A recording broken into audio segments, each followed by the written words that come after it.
Hello students, you are welcome to study SS12 of your darling subject NSC 207. In this study session, we shall be discussing hypersensitivity reaction, and you could recollect that we discussed more about immunity in the previous study session, but now this one is one of the abnormal situations that occurs in the body.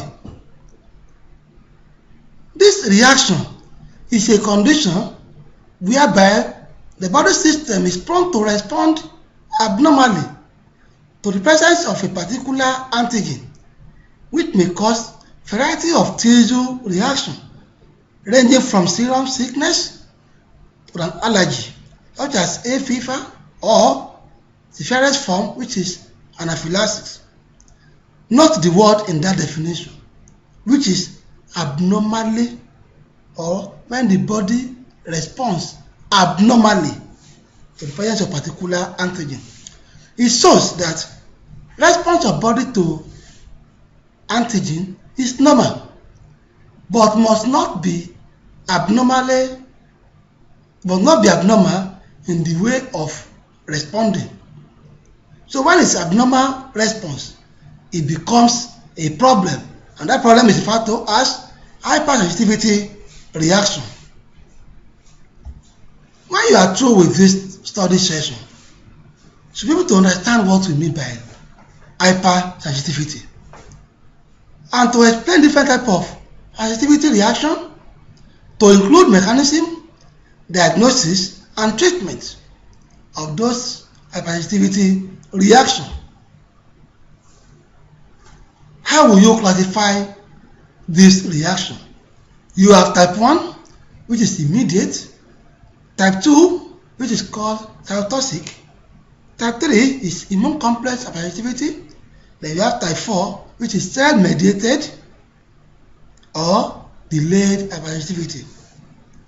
We'll be taking them one after the other. When we talk of type 1 hypersensitivity, we also call it immediate or anaphylactic type. The reaction may involve the skin in form of urticaria. It may involve the eye in form of conjunctivitis. It may involve your nasopharynx. One may have rhinorrhea. That is when you have what they call runny nose. It may be bronchopulmonary tissues in form of asthma.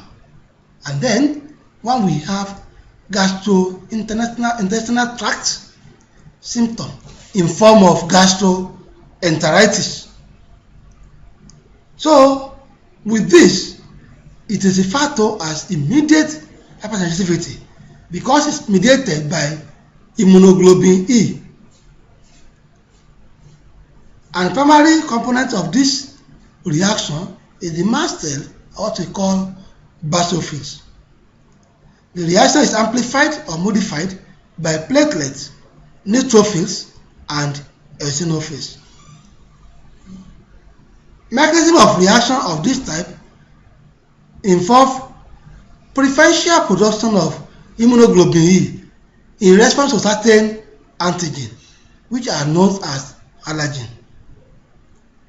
But what is not clear is why some individuals are more prone to this type 1 than others. It's not yet a clear terms. But what we know is that the presence of the T helper cells is what makes most of these differences in the way people react to some of these allergens that we mentioned. We look at type 2 hypersensitivity reaction.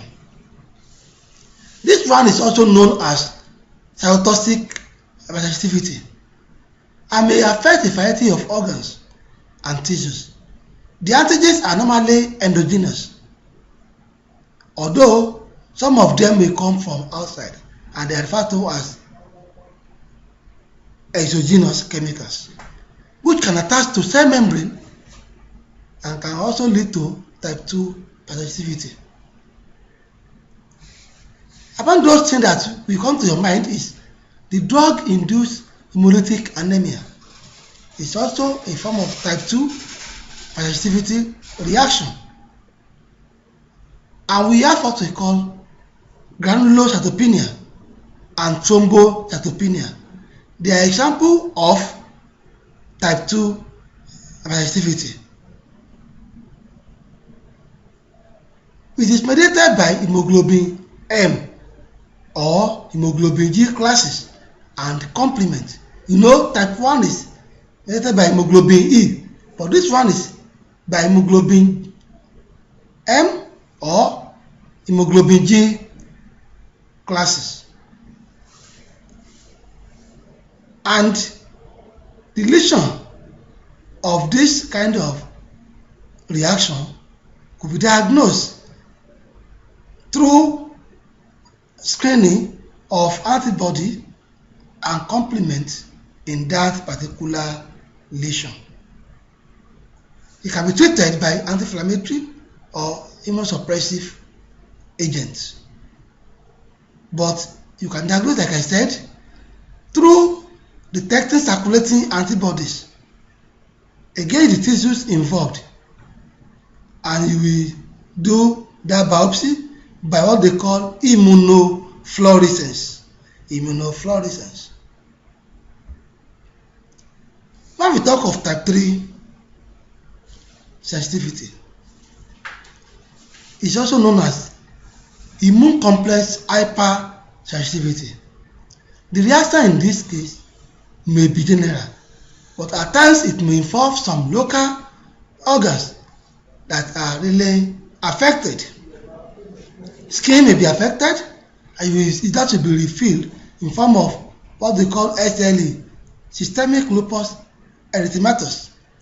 Kidney may be affected in form of lupus nephritis. The lung may be affected in form of aspergillosis.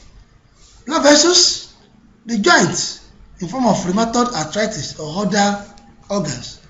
This reaction may be the pathogenic mechanism of diseases caused by many microorganisms. Reaction may take 8 to 10 hours after exposure to the antigen. This one is mediated by immune complex. They are mostly of the immunoglobulin G class, although you may have involvement of immunoglobulin M, like you have in type 2 hypersensitivity reaction. Let me say that the antigen here may be exogenous or may be endogenous. We now move on to type 4 reaction. This is known as cell-mediated or delayed type of hypersensitivity reaction. The classical example of this is tuberculin reaction, which we do during mantle test, and it peaks at 48 hours after you have injected the antigen. We call it PPD or you call it tuberculin. This class of reaction is involved in the pathogenesis of many autoimmune and infectious diseases, e.g. tuberculosis. Another form of delayed is contact dermatitis, that is poison ivy, chemicals or heavy metals, in which the lesions are more popular. Type 4 can be classified into 3 categories depending on time of onset and clinical and histological presentation. Mechanism of damage in this type 4 reaction is that cytotoxic cells cause direct damage, whereas helper cells secrete cytokines which activate cytotoxic T cells. Recruit activate monocytes plus macrophages, which cause the bulk of the damage. And once you have understood that, let me say that this delayed type mainly contain monocyte and few of T lymphocyte cells. It can be diagnosed in vivo, include delayed cutaneous reaction in mantle test and patch test for contact dermatitis. In vitro tests include mutagenic response, or what we call IL-2 production. Can be treated with corticosteroids and other immunosuppressive agents. They have been used successfully in managing type 4 hypersensitivity.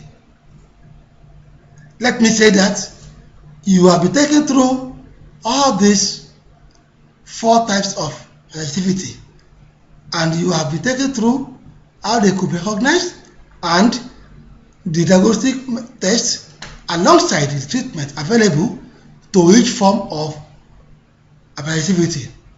Students, this will bring us to the end of this session of SS1207, where we have been discussing hypersensitivity reaction.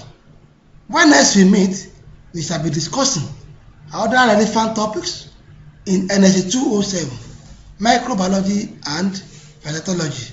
Until then, thank you for listening.